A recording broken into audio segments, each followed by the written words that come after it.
वेदांत सार। वेदांत सार ग्रंथ में पेज नंबर 97 और 97 पेज के ऊपर संस्कृत में नीचे से तृतीय पंक्ति, उस तृतीय पंक्ति के अंतिम में आया है प्राभाकर तार्किकौ तू, ये है ना। तो बात यह चल रही है तत्पद का अर्थ जो परमात्मा, उस परमात्मा अर्थात ब्रह्म, उसके ऊपर ये समस्त प्रपंच का, भूत भौतिक प्रपंच का किस प्रकार आरोप अर्थात अध्यारोप होता है, इस बात का वर्णन समाप्त होने के बाद तत्वमसि महावाक्य में घटकी भूत जो द्वितीय पद है त्वम, और उस त्वम पद का अर्थ जो लक्ष्यार्थ है प्रत्यगात्मा अर्थात जीव साक्षी चैतन्य, उसके ऊपर भी कैसा अध्यारोप होता है, इस बात को समझाने के लिए इस प्रकरण का आरंभ हुआ। तब कौन किसको आत्मा समझता है, इस बात का चिंतन करते हुए कल हम लोगों ने 6 मतों का विचार किया। तो अति प्राकृत जो होता है, अत्यंत स्थूल बुद्धि वाले लोग, वे तो अपने पुत्रादिक को ही कहते हैं क्या आत्मा, और उसके लिए प्रमाण देते श्रुति का, और युक्ति देते हैं और अनुभव भी बताते हैं। किंतु उसके बाद चारवाक का मत आता है। चारवाक में भी बहुत सारे भेद हैं। तो एक कोई चारवाक वो कहते हैं कि पुत्रादिक आत्मा नहीं है, अपितु स्थूल शरीर अपना जो होता है वही आत्मा है।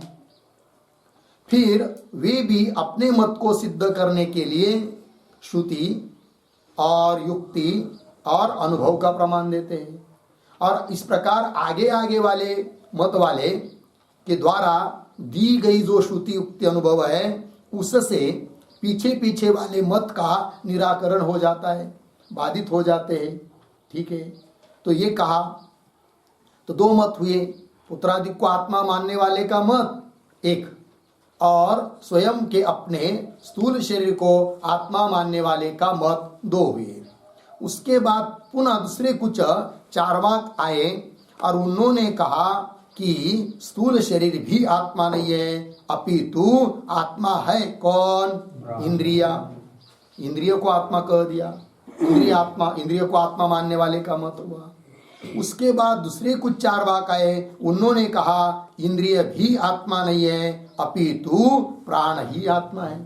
तो प्राण को आत्मा कहने वाले का मत आया। फिर उसके बाद और दूसरे कुछ चारवाक आए और उन्होंने कहा कि प्राण को भी आत्मा कहना ठीक नहीं है। फिर कौन? उस प्राण के भी भीतर जो संकल्प विकल्प वाला है, जिसमें अहम संकल्पवान अहम विकल्पवान इस प्रकार की मय बुद्धि होती है, इस प्रकार का जो मन अर्थात मनोमय कोश वही आत्मा है, ये बात बताई। फिर उसके बाद एक बौद्ध आया, है कि नहीं? तो बौद्ध जो योगाचार मतानुयायी हैं, उन्होंने कहा कि मन तो करण है और बुद्धि करता है, कर्ता के अधीन करण होता है, अतः मन आत्मा नहीं है, अपितु आत्मा है कौन? बुद्धि। तो वो बुद्धि को आत्मा मानते हैं।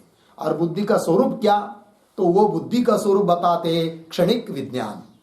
क्षणिक विज्ञान इस बुद्धि का स्वरूप है। मतलब क्या? तो क्षणिक विज्ञान स्वरूप बुद्धि है, मतलब बुद्धि प्रथम क्षण में उत्पन्न होती है, द्वितीय क्षण में स्थिर रहती है और तृतीय क्षण में नाश होता है, पुनः उत्पन्न होती है, स्थिर रहती है, नष्ट होती। इस प्रकार की बुद्धि की धारा सतत चलती रहती है। और ऐसी जो बुद्धि है वही आत्मा है, ऐसा उनका कहना।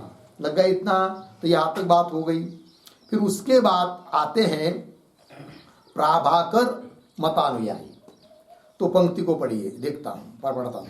प्राभाकर तार्किक आया ना, उसके ऊपर नंबर दीजिए 7 नंबर। 6 मत हुए, उसके पूर्व में अभी 7वां मत है।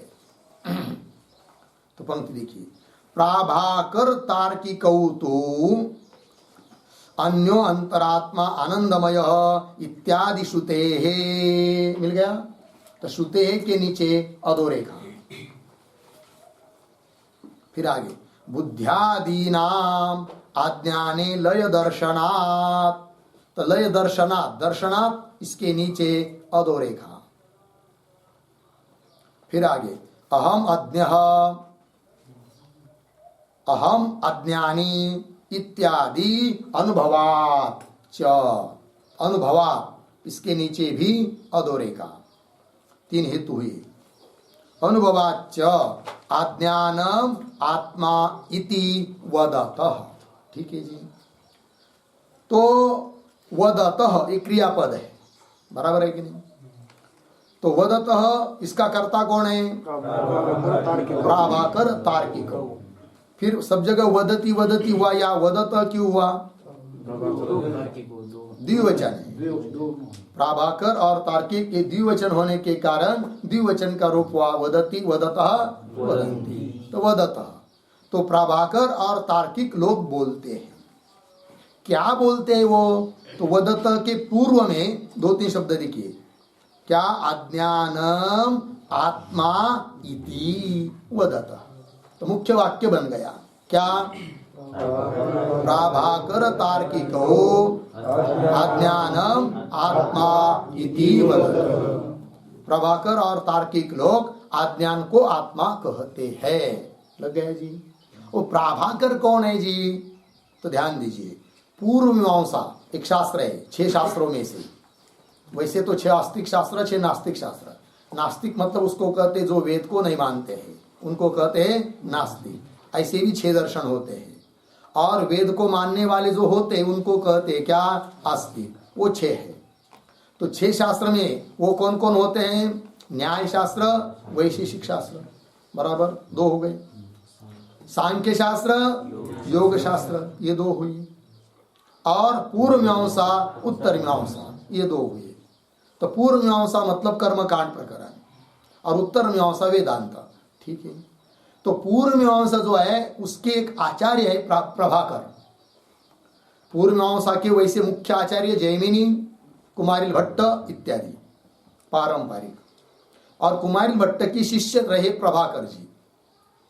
किंतु प्रभाकर इतने बुद्धिमान निकले कि उन्होंने स्वतंत्र अपना मत स्थापन किया, भट्ट मत से थोड़ा अलग।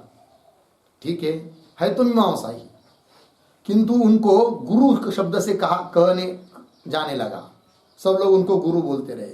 कुमारिल भट्ट भी गुरु शब्द का प्रयोग उनके लिए करते रहे। तो उनको गुरु मत बोलते हैं, प्रभाकर मत को। और उस प्रभाकर मत का अनुसरण करने वाले जो लोग हैं, उन संप्रदाय के लोग, उनको कहते प्राभाकर।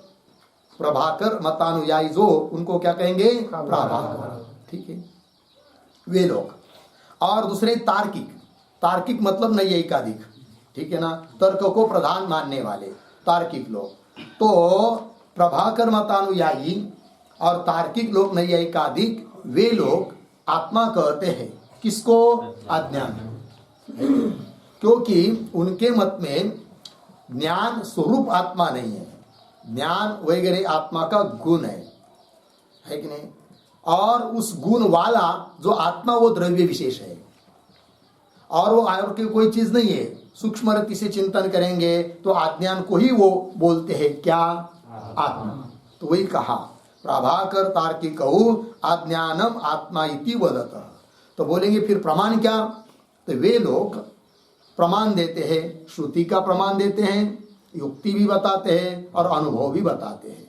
तो क्या है श्रुति? वो श्रुति दे रहे हैं, अन्यो अंतरात्मा आनंदमय। ठीक है ना जी। ये उन्होंने श्रुति का प्रमाण दे दिया। श्रुति कहती अन्य। अन्य मतलब जो ऊपर विज्ञानमय को आत्मा बताया है उससे भी भिन्न अन्य, और उससे भी भीतर ऐसा जो आनंदमय है न कोश, वही है क्या? आत्मा। ठीक है ना। हाँ, इत्यादि श्रुति का प्रमाण दिया। फिर आगे, बुद्ध्यादि नाम आज्ञाने लय दर्शना। पीछे वाले का खंडन भी करते वो, युक्ति देते क्या?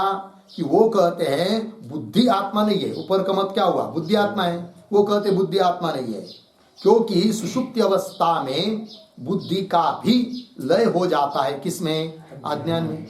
फिर सुषुप्ति अवस्था में भी अज्ञान है, जागृत में भी है, सब जगह है, और लय होता है बुद्धि का। तो जिसका लय होता है, ऐसा लय होने वाला आत्मा नहीं हो सकता है। फिर आत्मा कौन, तो उस बुद्धि का लय जिस अज्ञान में होता है वो अज्ञान ही है क्या, आत्मा। ऐसा इनका कहना। तो बुद्धि का खंडन हुआ और अज्ञान को आत्मा बता दिया। तो बुद्ध्यादि नाम अज्ञाने लय दर्शनात्, लय देखने को मिलता है, ये हेतु हो गया। और अहम अज्ञ, हर एक जीव में ये वृत्ति उत्पन्न होती है कि नहीं, कभी न कभी। कितना भी ज्ञानी हो व्यक्ति, मनुष्य, भगवान को छोड़कर, तो भगवान तो सर्वज्ञ है, भगवान की बात नहीं, भगवान को छोड़कर कोई भी जीव हो, है कि नहीं, चाहे उसने चारों वेद कंठस्थ कर लिए हो, सभी शास्त्र याद हो जिसको, ऐसा भी कोई व्यक्ति होगा तो भी वो सब कुछ नहीं जानता है।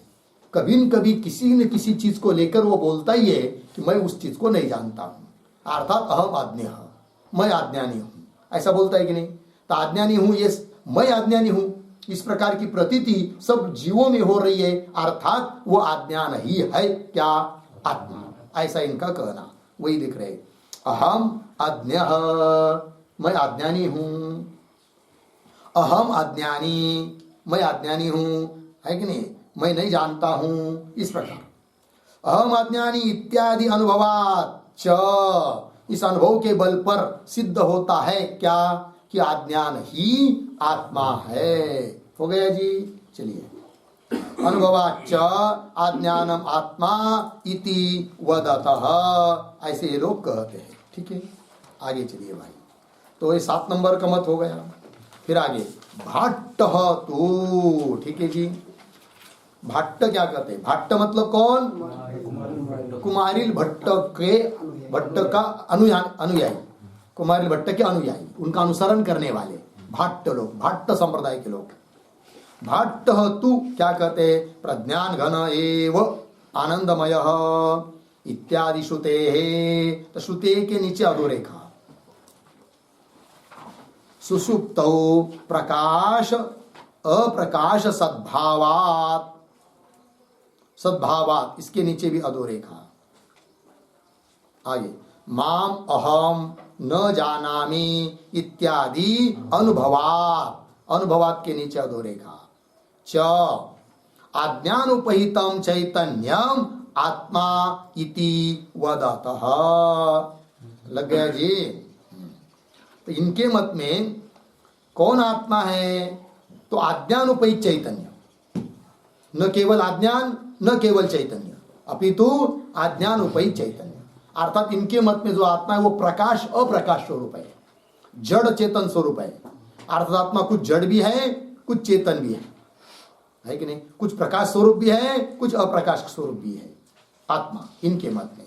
जैसे उदाहरण, वो कभी कभी बरसात के दिन में कीड़ा घूमता है, लग गया, देखा है कभी, उसको क्या बोलते हैं, काजवा। उसका आधा शरीर प्रकाशमान और आधा शरीर अप्रकाशमान होता है कि नहीं, उस प्रकार का आत्मा है इनके मत में, प्रकाश अप्रकाश स्वरूप। उसको उन्होंने कह दिया अज्ञानोपहित चैतन्य, वही आत्मा है। किनके मत में, भाट्ट मत में। ठीक है, आइए। भाट्ट तो वदति मिला, वदति के पूर्व में आया है क्या, अज्ञान उपहितम चैतन्यम आत्मा इति वदति। अज्ञान उपहित चैतन्य को ही ये लोग आत्मा कहते हैं। तो उसके लिए प्रमाण क्या देते भाई, तो प्रमाण दे रहे श्रुति का, प्रज्ञान घन एव आनंदमय। जो प्रज्ञान घन है ना वही आनंदमय है। प्रज्ञान घन मतलब क्या, प्रज्ञान घन शब्द का अर्थ ज्ञान अज्ञान स्वरूप, उनके मत के अनुसार अर्थ प्रज्ञान घन शब्द का ज्ञान अज्ञान स्वरूप। हो गया ना।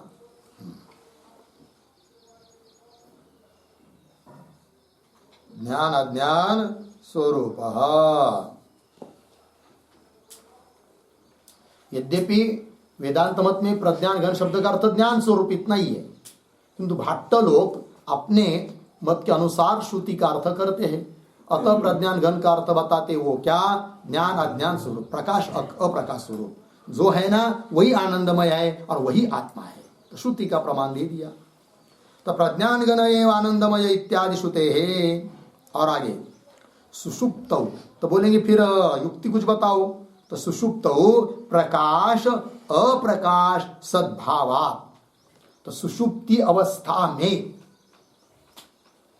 आत्मा प्रकाश स्वरूप है और अप्रकाश स्वरूप, सभी अवस्था में है प्रकाश अप्रकाश स्वरूप, किंतु इसको उसकी विशेष अनुभूति आत्मा की सुषुप्ति में होती है। किस प्रकार की अनुभूति, प्रकाश अप्रकाश स्वरूप। वो कैसे, थोड़ा ध्यान दीजिए। जब आदमी गाढ़ निद्रा में सोया रहता है बराबर, तो उसको कुछ अनुभव होता रहता है। तो सोने के बाद वो जब जग जाता है, जागृत अवस्था में आता है, तब क्या बोलता है वो कि अहम सुखम अस्वाप्सम न किंचित अवेदिशम, मैं कुछ नहीं जानता था, ऐसा बोलता है। कब, सुषुप्ति काल में। ऐसा सोया मैं तो 4 घंटा हुआ, पता ही नहीं चला कब 5:30 बज गए करके। अच्छा हुआ आपने जगाया, नहीं तो मेरा भोजन चला जाता है कि नहीं। कभी कभी होता है कि नहीं, किसी किसी का भोजन छूट जाता है कि नहीं, फिर खोजना पड़ता है किसी के पास है क्या करके कुछ, है कि नहीं। निद्रा देवी जब बहुत प्रसन्न रहती है तो ऐसा होता है। और ये भाग्य सबको नहीं मिलता,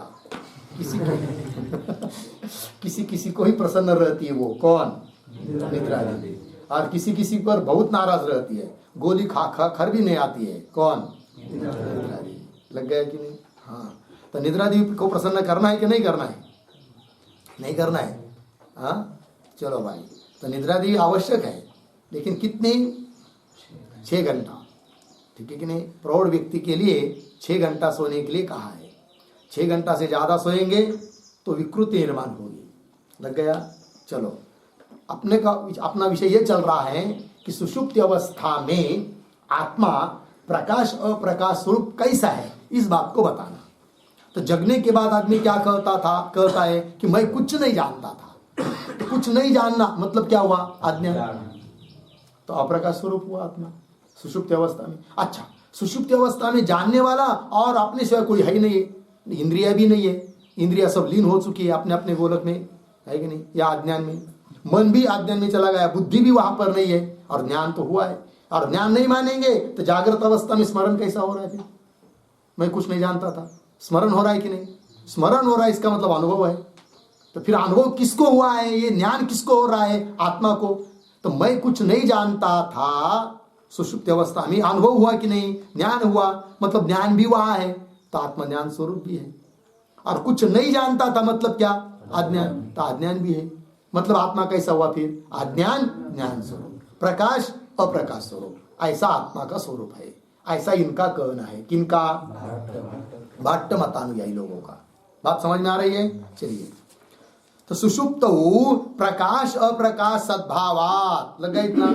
और आगे, माम अहम न जानामि, ये प्रतीति है कि नहीं, अहम माम न जानामि, मैं मुझको नहीं जानता हूं। तो मैं मुझको जानता हूं, ये भी वाक्य हो सकता है, और मैं मुझको नहीं जानता हूं। तो मैं मुझको नहीं जानता हूं, इसमें ज्ञान भी है अज्ञान भी है। मैं मुझको नहीं जानता हूं, न जानना अज्ञान, और नहीं जान रहा हूं ये तो ज्ञान है ना, है कि नहीं। तो ज्ञान अज्ञान स्वरूप हुआ, कौन, आत्मा। ये कहते वो युक्ति देते हैं। तो माम अहम न जानामि इत्यादि अनुभवाच्च, क्या, अज्ञान उपहितम चैतन्यम। चैतन्य मतलब ज्ञान, और अज्ञान मतलब अज्ञान। तो अज्ञान और ज्ञान मिलकर, दोनों मिलकर है क्या, आत्मा। दोनों मिलकर मतलब दो अलग अलग चीजें जुड़ गए, वो आत्मा ऐसा नहीं। आत्मा का स्वरूप ही ऐसा है, क्या, ज्ञान अज्ञान स्वरूप, प्रकाश अप्रकाश स्वरूप, ऐसा इनका कहना है। तो अज्ञानोपहितम चैतन्यम आत्मा इति वदति। मिल गया पंक्ति। पेज नंबर 100 के ऊपर थोड़ा चलते हैं। ऊपर से संस्कृत में 1 2 3 4 5 6 7 8 8 नंबर की पंक्ति मिला। उत्तरार्ध में आया है सुषुप्तौ अन्यस्य कस्यचित अभावात्। सुषुप्ति अवस्था में अन्य दूसरे सबका क्या है? अभाव, इंद्रिय आदि कुछ नहीं है। अन्यस्य कस्यचित अभावात् एवं च सुषुप्तौ अज्ञानस्य ज्ञानस्य च अस्तित्वेन, और सुषुप्ति अवस्था में अज्ञान भी है और ज्ञान भी है। ज्ञानस्य च अस्तित्वेन प्रकाश अप्रकाश सद्भाव, तो आत्मा प्रकाश अप्रकाश स्वरूप है इति युक्ति ही। ऐसा वो लोग क्या देते हैं? युक्ति देते हैं, ठीक है ना। और माम अहम न जानामि ये अनुभव, और प्रज्ञान घन एव आनंदमय यह श्रुति। इस प्रकार से वे अपना मत बताते हैं। लग गया जी। आगे चलिए, फिर आगे अंतिम का मत, मूल में आइए। तो मूल कुमार भट्ट का मत हो गया ना, उसके बाद अब मत आ रहा है किसका भाई? बौद्ध का। तो बौद्ध क्या होना? अनेक भेद है। हाँ, तो ये अपर रहा बौद्ध। अपर मतलब दूसरा कोई बौद्ध, पहला जो कहा था उससे भिन्न। पहला जो था वह योगाचार मत वाला था, अब यह जो है वह माध्यमिक मतानुयायी है, ठीक है ना। तो क्या कहता है वो देखिए। अपरः बौद्धः असत एव इदम अग्रे आसीत इत्यादि श्रुते है। तो श्रुते के नीचे अधोरेखा हेतु दिया उन्होंने। सुषुप्तौ सर्वाभावात्, सर्वाभावात् के नीचे अधोरेखा। और आगे अहम सुषुप्तौ नासं इति उत्थितस्य स्वाभाव परामर्श विषयानुभवात्, विषयानुभवात् इसके नीचे अधोरेखा च शून्यम आत्मा इति वदति। शून्य को आत्मा कहने वाले का मत है भाई, ठीक है ना जी। तो शून्यम आत्मा इति वदति, तो वदति, वदति का कर्ता कौन है? अपरः बौद्ध, बौद्ध वदति, ठीक है ना। बौद्ध किम वदति? बौद्धः शून्यम आत्मा इति वदति। शून्य कोई आत्मा कहता है। आत्मा क्या? शून्यम शून्यम, सर्वम शून्यम शून्यम, कुछ नहीं, शून्य ही है, कुछ नहीं, अत्यंत अभाव, शून्य, वही है क्या? आत्मा। ऐसा इनका कहना है। बोलेंगे प्रमाण क्या है? प्रमाण दे रहा है वो। असदेव इदम अग्रे आसीत, हम लोग बोलते हैं क्या? सदैव सौम्य इदम अग्रे आसीत। हे सौम्य, इदम ये सब जगत उत्पन्न होने के पहले कौन था? सत्स्वरूप परमात्मा ही था। ऐसा हम लोग वेदांती बोलते हैं। वे कहते हैं नहीं नहीं, आप लोगों से पढ़ते समय अशब्द छूट गया। सद एव इदम अग्रे आसीत, ऐसा नहीं, असदेव, अ को जोड़ो। तो असद मतलब क्या? कुछ नहीं। सद मतलब सत्ता है कुछ, असद मतलब कुछ नहीं। कुछ नहीं मतलब क्या? शून्य। तो श्रुति बता रही है क्या? कौन आत्मा? शून्य है। प्रमाण दिया उन्होंने श्रुति का पंक्ति। असदेव इदम अग्रे आसीत लग गया इत्यादि श्रुते है, श्रुति का प्रमाण। फिर आगे युक्ति सुषुप्तौ सर्वाभावा। सुषुप्ति अवस्था में कोई चीज है क्या? हम लोगों को अपना भी भान नहीं है सुषुप्ति अवस्था में कि मैं देवदत्त हूं, है कि नहीं। बीड़ जिला में केस तालुका में है कि नहीं, लाड़े गांव के अंतर्गत साधना स्तरी के 32 नंबर के कमरे में खाट के ऊपर या खाट के नीचे सोया हूं, कुछ भान है? कोई भान नहीं रहता है सुषुप्ति अवस्था में। रहता है? नहीं रहता है। अर्थात यदि कोई चीज रहती सुषुप्ति में तो भान रहता, ज्ञान रहता उसका। किसी चीज का ज्ञान नहीं है, अर्थात कोई चीज ही नहीं है, अर्थात सबका क्या है?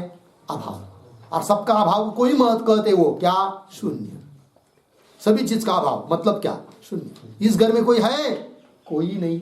कोई नहीं मतलब सबका अभाव है, अर्थात शून्य। तो शून्य को आत्मा बोलते हो, ठीक है। चलिए, सुषुप्तो सर्वाभावात्। और अनुभव बता रहे अहम सुषुप्तो नासम। जगने के बाद आदमी क्या बोलता है? मैं सुषुप्ति में नहीं था। बोलता है कि नहीं? मैं अभी जागृत में हूं, सुषुप्ति में कुछ नहीं, पता ही नहीं था मुझे, मेरा मुझको, अर्थात मैं नहीं था, अर्थात कौन था फिर? शून्य। लग गया कि नहीं? ऐसा वो बोलते हैं, शून्य को आत्मा कहने वाले। अहम सुषुप्तो नासम इति उत्थितस्य, उत्थितस्य जागृतस्य, जागृत अवस्था प्राप्तस्य पुरुषस्य, जागृत अवस्था को प्राप्त हुए पुरुष को स्वभाव परामर्श, स्वभाव, स्वभाव, स्वभाव मतलब क्या? स्वभाव नहीं, स्व अभाव, अपने का ही अभाव का प्रतीति होती है, स्मरण होता है जागृत में आने के बाद। लगे पंक्ति? स्व अभाव परामर्श, परामर्श मतलब स्मरण, अपने अभाव का स्मरण विषय अनुभव होता है जागृत में आने के बाद। अनुभवाच शून्यम आत्मा इति वदति। लग गया जी?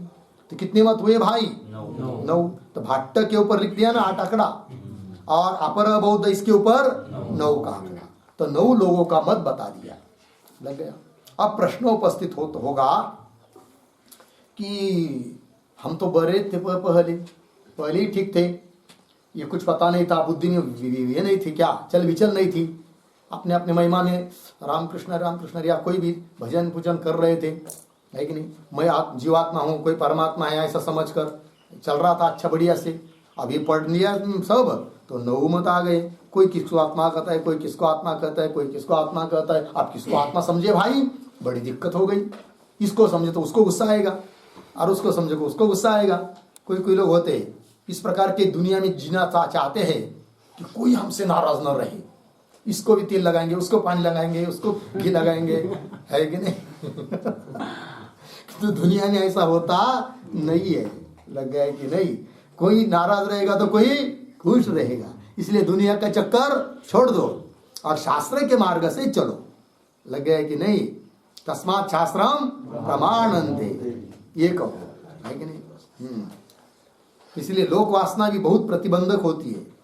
लोक वासना का वही मतलब है कि हमसे कोई नाराज न रहे, सब लोग हमको माने, ऐसा मैं वर्तन करूंगा, इस प्रकार की भावना, इसी का नाम होता है क्या? लोक वासना। और दुनिया में जब से सृष्टि निर्माण हुई तब से अब तक ऐसा कोई व्यक्ति निर्माण नहीं हुआ क्या कि जो ऐसा हो कि जिसको सभी मानते हो। 4 लोग स्तुति करेंगे तो 2 लोग निंदा करने वाले होते ही है, चाहे तुम कितनी ही बढ़िया से बढ़िया वर्तन रखो। लग गया कि नहीं? बहुत बढ़िया, किसी से कुछ लेना देना नहीं, कुछ नहीं, अपना अपना भजन कर रहे, तो भी जाने वाले आने वाले कुछ बोलेंगे, उसको क्या काम है, तब हो रहे बात बैठता है माला है कि नहीं? और माला है नहीं लेके भजन पूजन कुछ नहीं करेंगे, मूर्ख है साला, थोड़ा भी मंदिर में नहीं जाता है। लोग घोड़े पर भी नहीं बैठने देते और पैदल भी नहीं चलने देते। आप हम लोगों की तो जीव की बात तो बहुत दूर की रही, है कि नहीं? भगवान को नहीं छोड़ा लोगों ने, है कि नहीं? भगवान राम, प्रभु रामचंद्र, भगवान श्री कृष्ण आदि करके उनको भी कि कोई लोगों ने स्तुति की तो कोई उनके शत्रु है ही थे, नहीं थे क्या? उनकी भी बात छोड़ो, संतों की बात लीजिए, वो भी हम सामान्य संतों की बात छोड़िए, जो अवतारी संत है, सर संत ज्ञानेश्वर महाराज, जगत गुरु तुकाराम महाराज, नाथ महाराज आदि करके, नामदेव महाराज, उनको भी लोगों ने छोड़ा क्या? नहीं। कुछ लोग पूजा करने वाले तो कुछ लोग निंदा करने वाले उस समय में भी थे। इसलिए लोगों का चक्कर छोड़कर अपने चक्कर में रहो। अपने चक्कर में रहना मतलब क्या? स्व महिमा में रहना, अपने में रहना। लेकिन बुद्धि इतनी विकृत हो चुकी है लोगों की कि बहुत विक्षिप्त हो चुके लोग अपने स्वरूप स्थिति में रहना ही नहीं जानते हैं। लग गया जी? चलिए, तो कहने का तात्पर्य बात ये चल रही है क्या? कितने मत हुए आत्मा के बारे में? 9 मत। अच्छा, समझ लीजिए, फिर हम लोग विचार करेंगे 9 में से अमुक का मत मान लेंगे, तो फिर दूसरा कहेगा हम क्या पागल है क्या? हमने क्या श्रुति प्रमाण नहीं दिया क्या? हमारे पास युक्ति नहीं है क्या? है कि क्यों उनका ही मान रहे हो? अरे भाई, उन्होंने श्रुति प्रमाण दिया, हम भी तो दे रहे श्रुति प्रमाण। वो भी कहेगा सबने दिया है क्या? श्रुति का प्रमाण दिया, युक्ति दिया, अनुभव बता रहे सब लोग, फिर किसको आत्मा माने? प्रश्न उपस्थित होगा कि नहीं? तब आगे आ रहा है इस बात का निर्णय करने के लिए। आगे का पैराग्राफ देखिए, पेज नंबर कहा है? संस्कृत पंक्तियां 107 पर देखिए भाई, ठीक है ना जी? 107 पेज के ऊपर देखिए संस्कृत में। एतेषां पुत्रादीनाम अनात्मत्वम उच्यते। प्रतिज्ञा कर दी पहली पंक्ति में कि ये सब पुत्र से लेकर शून्य तक जितने मत हुए ना, ये सब लोग भ्रांत है, भ्रमिष्ट है कि नहीं? जो आत्मा नहीं है अर्थात अनात्मा है उसको ही आत्मा कह रहे हैं। तो बोलेंगे श्रुतियां तो प्रमाण दिया है उन्होंने, तो वो कैसे? वो श्रुतियां है किंतु उन श्रुतियों का अर्थ उनको समझ में नहीं आया, क्योंकि वो श्रुति भास है और उन्होंने श्रुति समझ लिया। अब श्रुति क्या है, श्रुति भास क्या है, वो सब बात स्पष्ट होगी। पहले एतेषाम इत्यादि जो पंक्ति चालू हो रही है ना, उसके पूर्व में अवतरणिका के रूप में थोड़ा लिखते हैं हम लोग, एक दो वाक्य।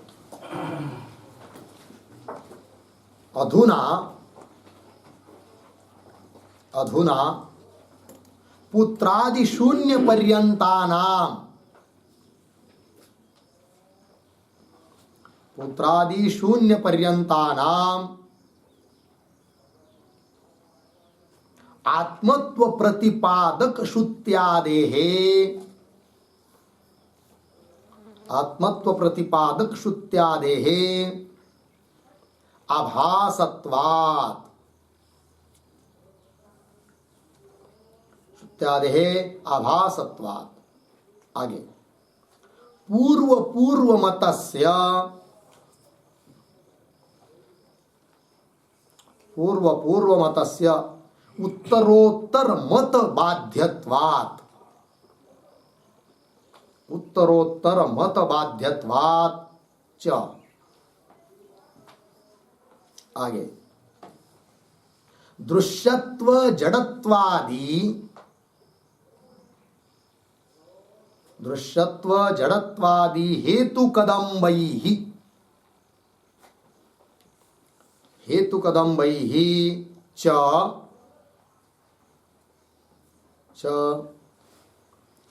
अनात्मत्वं भवति, अनात्मत्वं भवति इति प्रतिपादयितुम्, इति प्रतिपादयितुम् प्रतिजानीते, प्रतिजानीते एतेषाम् इति। हो गया ना? देखो भाई अर्थ, तो पंक्ति जो लिख के दिया आपको उसको मैं पढ़ता हूं, ध्यान से सुनिए। अधुना पुत्रादि शून्य पर्यंतानाम आत्मत्व प्रतिपादक श्रुत्यादेहे आभासत्वात्, आभासत्वात् के नीचे अधोरेखा। आगे चलिए। पूर्व मतस्य उत्तरोत्तर मत बाध्यत्वात्, बाध्यत्वात् इसके नीचे अधोरेखा। ठीक है, आगे चलिए। दृश्यत्व जड़त्वादि हेतु कदम्बैः, हेतु कदम्बैः इसके नीचे अधोरेखा। हो गया? आगे चलिए। च अनात्मत्वं भवति इति प्रतिपादयितुम्, आगे सरल है। तो अनात्मत्वम भवति शब्द मिले, अनात्मत्व है किसमें?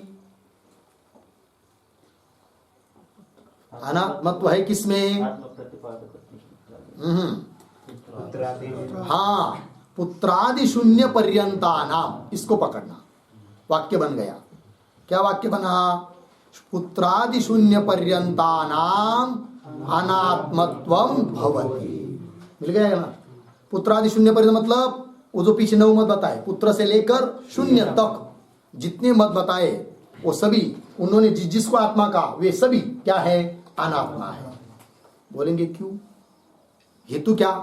तो हेतु दिया बीच में, नंबर 1 आत्मत्व प्रतिपादक श्रुत्यादे आभासत्वात्, ये पहला हेतु हुआ। ठीक है ना? उन लोगों ने उस चीज को आत्मा बताने के लिए जो श्रुति दी वो श्रुति नहीं, वो क्या है? श्रुति आभास, श्रुति आभास, युक्ति आभास, अनुभव आभास। ठीक है ना? आभास मतलब क्या? बाधित हो जाना। तो श्रुति आभास मतलब श्रुति बाधित होती है क्या? तो होता है श्रुति का बाद। बाद होना मतलब वो अप्रमाण ऐसा नहीं, श्रुतियां तो सभी प्रमाण है, किंतु फिर श्रुति आभास क्यों बोल रहे हैं, वो श्रुति का बाद होता है ऐसा क्यों बोल रहे हैं? इसलिए कि ध्यान दीजिए, तो क्या कि उन श्रुति का जो ऊपर ऊपर से अर्थ प्रतीत हो रहा है, उस अर्थ में उस श्रुति का तात्पर्य नहीं है, किंतु उसी अर्थ को बताने वाली वो श्रुति है, ऐसा समझना वो होता है श्रुति आभास। ठीक है ना? स्वार्थ में तात्पर्य नहीं उन श्रुतियों का। जैसे कहा कि नहीं आत्मा वही जायते पुत्र, तो पुत्र को ही आत्मा बताना, वो तो ऊपर ऊपर से अर्थ दिख रहा है, किंतु उतना अर्थ बताने में स्वार्थ में श्रुति का तात्पर्य नहीं है, किंतु उसी स्वार्थ में श्रुति का तात्पर्य समझना यही है क्या? श्रुति आभास। वो है कि नहीं? श्रुति आभास है। वो आभास क्यों? वो प्रमाण देने वाला नहीं समझता है कि श्रुति आभास है करके, वो तो समझता है श्रुति ही प्रमाण है, किंतु हम लोग कह रहे हैं क्या वो श्रुति आभास है। श्रुति आभास है मतलब वहां पर उस श्रुति का स्वार्थ में तात्पर्य नहीं है। बात लगी? फिर किसमें तात्पर्य है?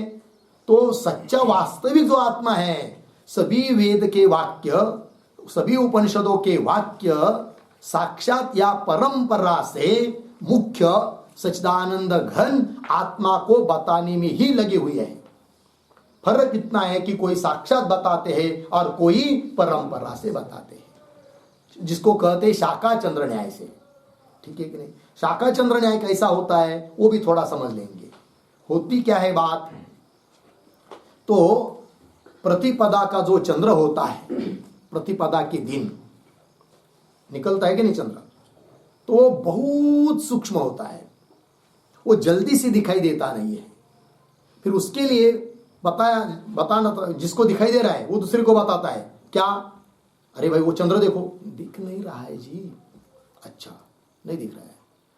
तो वो पेड़ दिख रहा है क्या? हाँ दिख रहा है। उस पेड़ के बगल में वो जो एक डाली है, शाखा, हाँ दिखाई दे रही।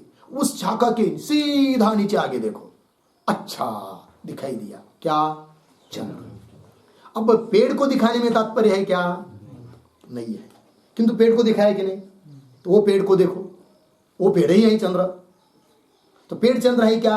नहीं, किंतु सुनने वाला यदि गवार रहेगा, है कि नहीं, अत्यंत स्थूल बुद्धि वाला रहेगा, वो समझेगा देखो पेड़ को चंद्र का, हाँ पेड़ ही चंद्र है, बस हो गया, फिर भाग गया, आगे का सुना ही नहीं, समझ गया वो क्या? पेड़ चंद्र, फिर चंद्र है क्या? नहीं। अच्छा, पेड़ के बगल वाली वो जो शाखा है वो चंद्र है क्या? नहीं है, किंतु वाक्य तो प्रयोग हुआ ना, वो शाखा दिख रही है ना, वही तो चंद्र है, देखो तो सही। अच्छा शाखा चंद्र है, बस दूसरे को बताना शुरू कर दिया उसने, आगे जाकर आगे का सुना भी नहीं, शाखा चंद्र है, शाखा चंद्र है। शाखा चंद्र है क्या? नहीं है। और शाखा को चंद्र बताने में तात्पर्य है कि उस वाक्य का नहीं है, किंतु उस वाक्य को ही उन्होंने क्या कर लिया? पकड़ लिया और अंतिम तात्पर्य को नहीं समझा। उसी प्रकार अन्न रसमय प्राणमय मनोमय, ये जो श्रुति आती है, उस श्रुति का तात्पर्य उस अन्नमय प्राणमय मनोमय को आत्मा बताने में तात्पर्य नहीं है, किंतु वो श्रुतियां अप्रमाण भी नहीं है, क्योंकि शाखा चंद्र न्याय से आगे आगे जाकर सबसे पहले जीवों की बुद्धि में स्थूल बात बैठी हुई है क्या? कि यह देवदत्त नाम का शरीर वह मैं ही आत्मा हूं। फिर उसको वहां से बुद्धि हटानी है तो पहले बताना पड़ता है। क्या बताना पड़ता है? उसके बुद्धि में जो है उसी को लेकर पहले बताना पड़ता है।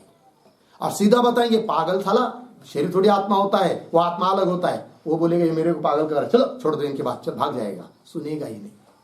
फिर उसको पहले क्या बताना पड़ता है? अच्छा शरीर आत्मा को समझ रहे हैं तो हाँ वही तो शरीर तो आत्मा है। फिर धीरे धीरे कुछ संस्कार होने के बाद आगे जाकर समझाना पड़ता है। लग गया कि नहीं? शुरू में ही कह देंगे तो बात जचेगी नहीं, वो भाग जाएगा। लग गया कि नहीं अर्थ? हाँ, तो इसको कहते हैं क्या? शाखा चंद्र न्याय। या दूसरा न्याय होता है ये कौन सा? अरुंधति न्याय। क्या न्याय होता है? अरुंधति। क्या? स्थूल अरुंधति न्याय बोलिए चाहे अरुंधति न्याय बोलिए। अरुंधति नाम का एक तारा होता है, चांदनी, छोटी सी, बहुत छोटी होती है, वो जल्दी दिखाई नहीं देती है। और उसको यदि दर्शन कराना है तो बताना पड़ता है क्या? देखो भाई अब चंद्र, हाँ, वो आकाश में चंद्र दिखाई दे रहा है क्या? हाँ दिखाई दे रहा है। फिर चंद्र के थोड़ा ऐसा आगे जाकर बगल में वो तो थोड़ा दूर जाकर वो बड़ी चांदनी दिखाई दे रही है। हाँ वो दिखाई दे रही है, हाँ, वही तो है। फिर वो नहीं है लेकिन बता दिया। फिर उसके बाद में उसके बगल में वो 7 तारे दिखाई दे रहे हैं।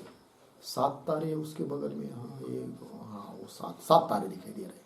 उस 7 तारों के पीछे का शेपुट पुछ 3 तारा दिखाई दे रहे हैं। 1 2 3, हाँ दिखाई दे रहा है। वो 3 के बीच में जो है वो बारीक, वो है ना, वो है अरुंधति। अब उस अरुंधति को बताने के लिए कितनी बात बतानी पड़ी? ये सब बहुत सारी बात बतानी पड़ी, तब जाकर अरुंधति तक पहुंच गया। तो कहां से शुरू की? तो चंद्र दिखाई दे रहा है, मतलब सुनने वाले के बुद्धि में जो बात बैठी है उसको पहले क्या करना पड़ता है? पकड़ना पड़ता है। फिर वहां से लेकर धीरे धीरे उसको अंतर्मुख करके करके फिर मुख्य बात को बताना पड़ता है। और यदि सीधी मुख्य बात बताएंगे तो उसको समझ में आती नहीं है।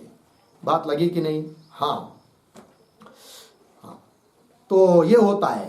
तो ये जो सब श्रुतियां दिया इन लोगों ने अपने अपने मत को पुष्ट करने के लिए, वो तो है प्रमाण, अप्रमाण नहीं है, किंतु उनका वाद है। उन श्रुतियों का वाद है, मतलब क्या? उनका अपने स्वार्थ में तात्पर्य नहीं है। और जिन श्रुतियों का स्वार्थ में तात्पर्य नहीं होता है और उस स्वार्थ को ही जो पकड़ता है वो फिर श्रुति नहीं, वो क्या है? श्रुति आभास। लग गया? तो पंक्ति को देखिए, टिप्पणी में क्या लिख दिया? तो पुत्रादि शून्य पर्यंतानाम अनात्मत्व भवति, वो अनात्मा है।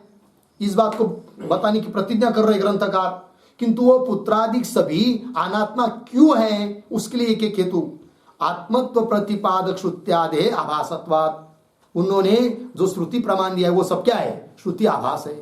इसलिए उनका वो नहीं, श्रुति को प्रमाण लेकर उसको ही आत्मा सिद्ध कर नहीं सकते, क्योंकि वो श्रुति आभास है। एक बात, आगे चलिए।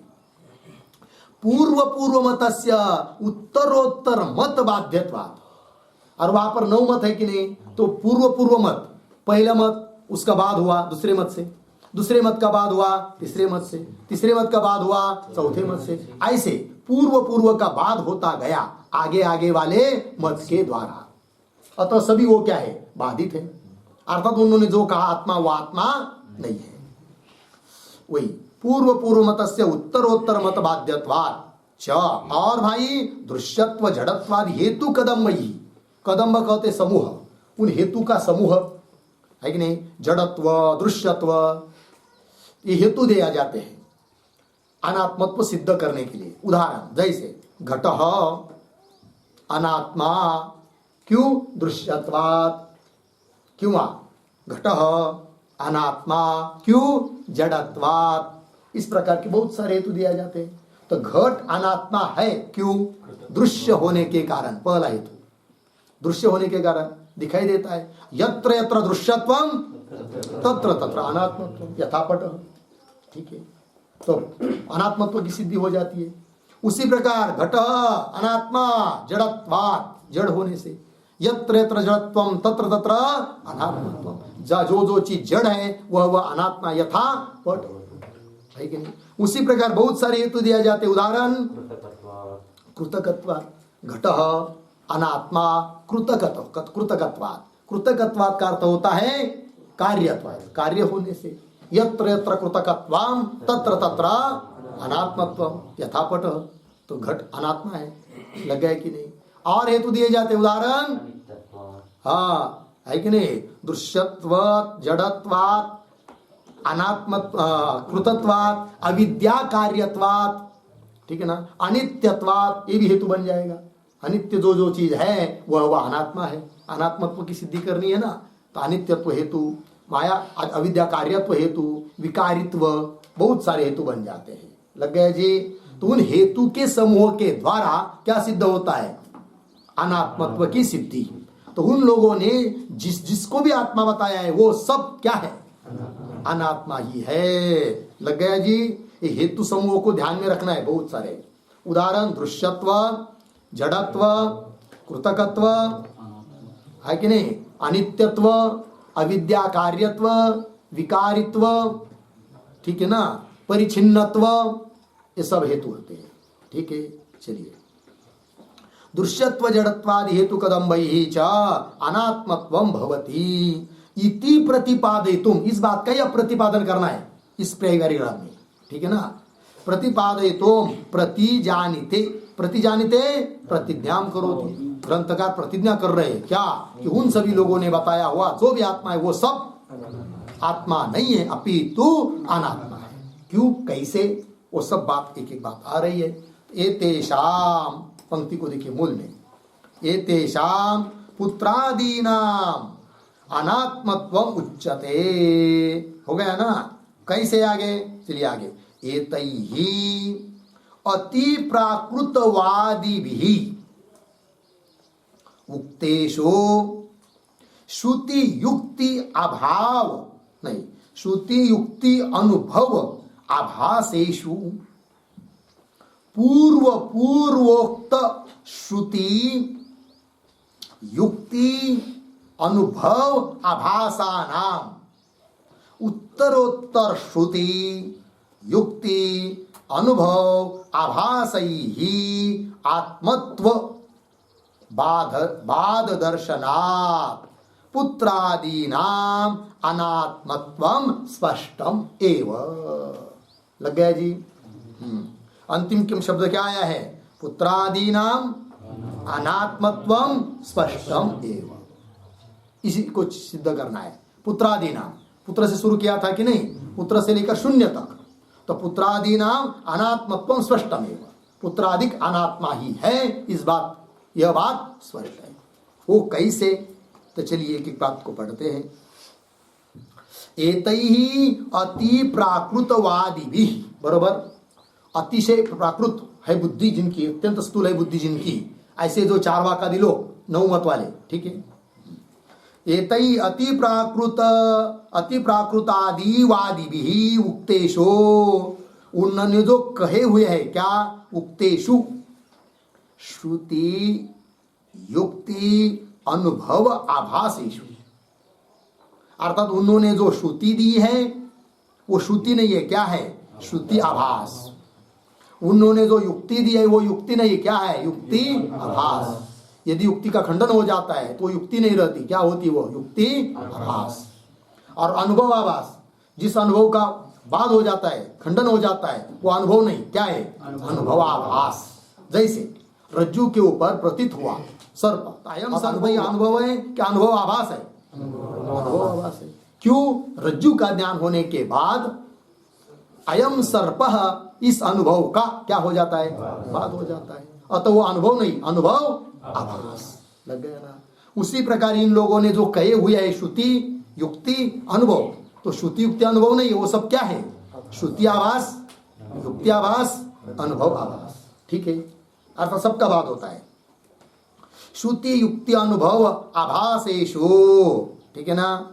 उन आभास है, आभासों में क्या होता है, उन आभासों में पूर्व का उत्तर के द्वारा बाद हो जाता है, ठीक है ना। वही कह रहे हैं, पूर्व उक्त श्रुति युक्ति अनुभव आभासानाम, पहले वालों ने जब कहा हुआ जो श्रुति युक्ति अनुभव का आभास, उसका आगे वाले के द्वारा दिए जाने वाले जो श्रुति युक्ति अनुभव आभास, उसके द्वारा पीछे वाले का क्या होता है, बाद।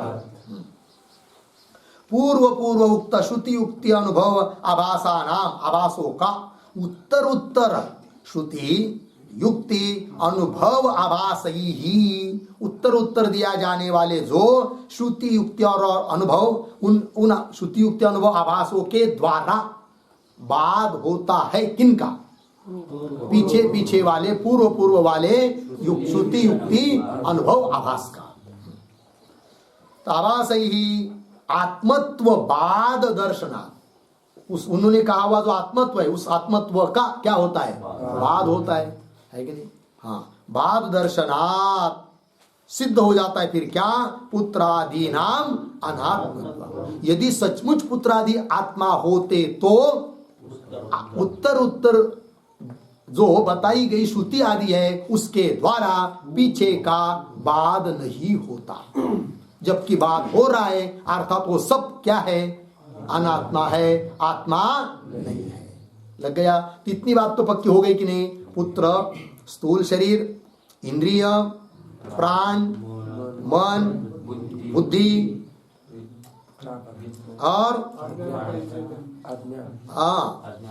अज्ञान, अज्ञान उपयुक्त चैतन्य, विज्ञान, शुद्ध शून्य, ये सब क्या है? अनात्मा ही है। जिसको वो लोग आत्मा करे वो सब क्या है? अनात्मा ही है कि नहीं? ये बात सिद्ध हुई।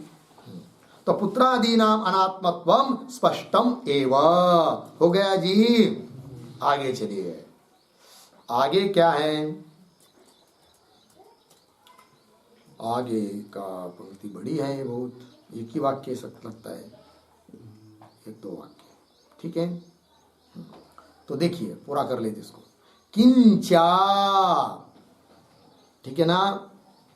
अब प्रश्न उपस्थित होगा कि अरे भाई 9 लोग को हमने सुना और 9 लोगों ने बताया हुआ वो सब कुछ अनात्मा ही है, आत्मा नहीं है, तो फिर आत्मा कौन है? प्रश्न उपस्थित होगा कि नहीं? आत्मा कौन है? तब आत्मा को बताना पड़ेगा फिर कौन आत्मा है करके। तो वेदांत मत के द्वारा जो बताया जाता है वो सचमुच आत्मा है, क्योंकि वेदांत में श्रुति, युक्ति, अनुभव, आभास नहीं है, वो सचमुच श्रुति है, युक्ति है और अनुभव, क्योंकि उनका बाद नहीं होता है। यदि उनका भी बाद होता अन्य किसी के द्वारा तब आभास कहते, वो आभास नहीं है। अतः श्रुति, युक्ति, अनुभव है कि नहीं, विद्वत पुरुषों का अनुभव, इसके आधार पर आत्मा बताया जाता है और वो आत्मा होता है। फिर कौन आत्मा है वो भी बताएंगे, ठीक है। तो चलिए फिर आगे। किंचा प्रत्याग, आगे क्या है? स्थूल नहीं है, मैंने प्रत्यग ऐसा पढ़ा क्या? प्रत्यग ऐसा पढ़ा होता तब आगे बोल सकते थे आप, क्या? स्थूल। संस्कृत में बहुत बार का हुआ है। तो प्रत्यग, ग को आधा बोला, अ उधर गया तो क्या हो जाएगा? अस्थूल।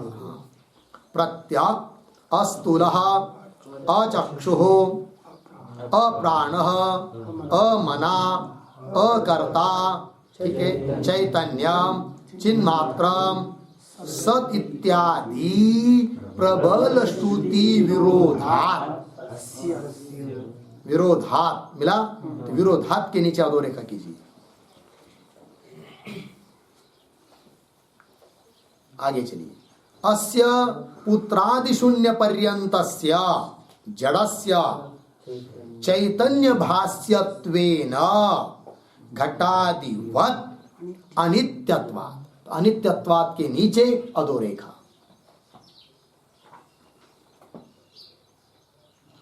हो गया जी। आगे चलिए। अहम ब्रह्म इति विद्वत अनुभव प्राबल्यात्, तो प्राबल्यात् इसके नीचे भी अधोरेखा। प्राबल्यात् हो गया ना। च तत्तत् श्रुति, युक्ति, अनुभव आभासानाम बाधितत्वात्, तो बाधितत्वात् इसके नीचे भी अधोरेखा। हो गया जी। बाधितत्वात् अपि पुत्रादि शून्य पर्यंत अखिल अनात्मा एव, ठीक है ना। पुत्रादि शून्य पर्यंतम, पुत्र से लेकर शून्य तक अखिल समस्त वो सब क्या है? अनात्मा ही है, ठीक है। कैसे? तो बीच में हेतु दिए हैं, एक एक बात को पढ़ेंगे फिर। तो किंच आगे, किंच से आगे प्रत्यक, प्रत्यक तत्व को आत्मा बताती। प्रत्यक मतलब सबके भीतर जो विद्यमान है चैतन्य, वो प्रत्यक हुआ। अस्थूल जो स्थूल नहीं है, ठीक है। तो श्रुति निषेध कर रही है किसका? स्थूलता का। आत्मा स्थूल नहीं है, कैसा है फिर? अस्थूल, ठीक है। अस्थूल। अचक्षु है कि नहीं, जिसको कोई चक्षु नहीं है, अचक्षु। अप्राण, प्राण स्वरूप नहीं है, वो सबका खंडन हो रहा है वो 9 मत वालों का। अप्राण मतलब क्या? प्राणात्मा नहीं। अचक्षु मतलब चक्षु आत्मा नहीं है, इंद्रिय आत्मा नहीं है। चक्षु मतलब इंद्रिय, चक्षु एक चक्षु लिया, चक्षु मतलब सभी इंद्रिया, वो भी आत्मा नहीं है। अमना, मन आत्मा नहीं है। अकर्ता मतलब बुद्धि आत्मा नहीं है। फिर कौन है? चैतन्य, चैतन्य चिन्मात्र ज्ञान स्वरूप सत इत्यादि प्रबल श्रुति विरोधात, है कि नहीं? सत, सद इत्यादि मतलब सत्यम ज्ञानम अनंतम ब्रह्म इत्यादि प्रबल श्रुति के साथ श्रुति विरोधात, मिल गया ना? ये श्रुति है, इस श्रुति के द्वारा श्रुति भास का बाध होता है। क्या जी? इस श्रुति के द्वारा क्या होता है? श्रुति भास का बाध होता है। तो विरोधात तक आएगा, आ गए ना हम लोग, श्रुति विरोधात। तो आगे जाकर एक शब्द पढ़ा है, देखिए प्राबल्य के आगे, प्राबल्य के नीचे आधो रेखा क्या है ना, उसके आगे देखिए तत्त श्रुति युक्ति अनुभव आभासानाम, है कि नहीं? अनुभव आभासानाम बाधितत्वा, वाक्य पकड़ में आया? तत्त श्रुति, तत्त युक्ति, तत्त अनुभव, मिल रहा है? तत्त श्रुति आभास, तत्त युक्ति आभास, तत्त अनुभव आभास, अनु सभी आभासानाम बाधितत्वात्। तो पुनः तत्त श्रुति आभास बाधितत्वात्, उस श्रुति आभास का बाद बराबर। तत्त युक्ति आभास का बाद बाधितत्वात्, और तत्त अनुभव आभासानाम बाधितत्वात्। उन लोग 9 लोगों ने दिया हुआ जो श्रुति आभास का बात, युक्ति आभास का बात, अनुभव आभास का बात। तो श्रुति आभास का बात किससे होगा? जो वास्तव श्रुति है उसके द्वारा। तो जिसको हमने पढ़ा बाधा कहा तक, श्रुति विरोधात, श्रुति विरोधात तक पढ़े ना हम लोग। तो यह श्रुति विरोधात क्या, तो कैसा लगाएंगे आगे? इति श्रुति विरोधात श्रुति तत्त तत्त श्रुति आभास आभासानाम बाधितत्वात्। इस श्रुति के साथ विरोध होने से उस श्रुति आभास का बाध लग रहा है। तो विरोधात तक आया ना, श्रुति विरोधात, उसके आगे युक्ति दी जाने वाली है। फिर क्या वाक्य लगाएंगे? हाँ,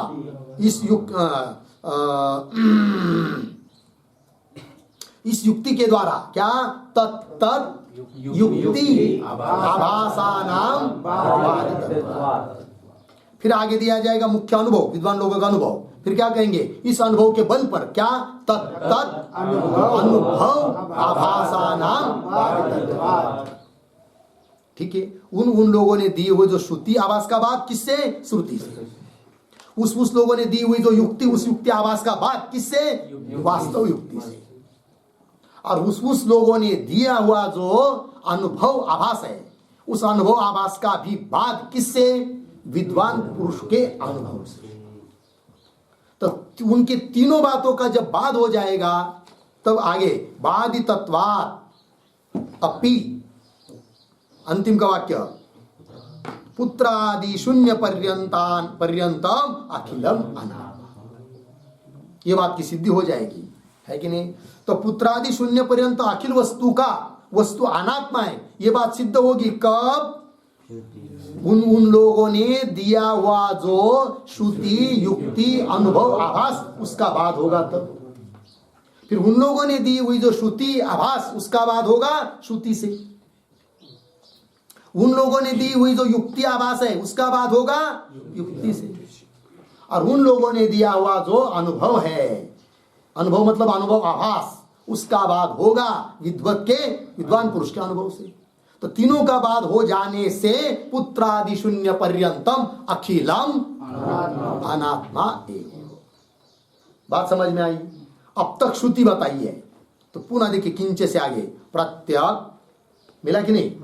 अस्थूल अचक्षु अप्राण अमना अकर्ता चैतन्यम चिन्मात्र सद इत्यादि प्रबल श्रुति विरोधा। ये प्रबल श्रुति है क्योंकि ये श्रुति भास नहीं है, वास्तविक श्रुति है। अतः इस श्रुति के द्वारा तत्तत् श्रुति आभासानाम बाधितत्वात् पुत्रादि शून्य पर्यंतम अखिलम। ठीक है ना। तो ये जो आया है ना भाई, प्रत्यक अस्तुलह इत्यादि, उसके ऊपर एक श्रुति आपको लिख के देते हैं। लेकिन अब श्रुति को लिखना, उस श्रुति का अर्थ बताना और फिर युक्ति बताना, फिर अनुभव बताना, उसके द्वारा उनके आभास का बाद होना है कि नहीं, वो सब उसके लिए देर लगेगी थोड़ी। अतः उसका विचार हम लोग करते हैं। ओम पूर्णमदः पूर्णमिदं पूर्णात् पूर्णमुदच्यते पूर्णस्य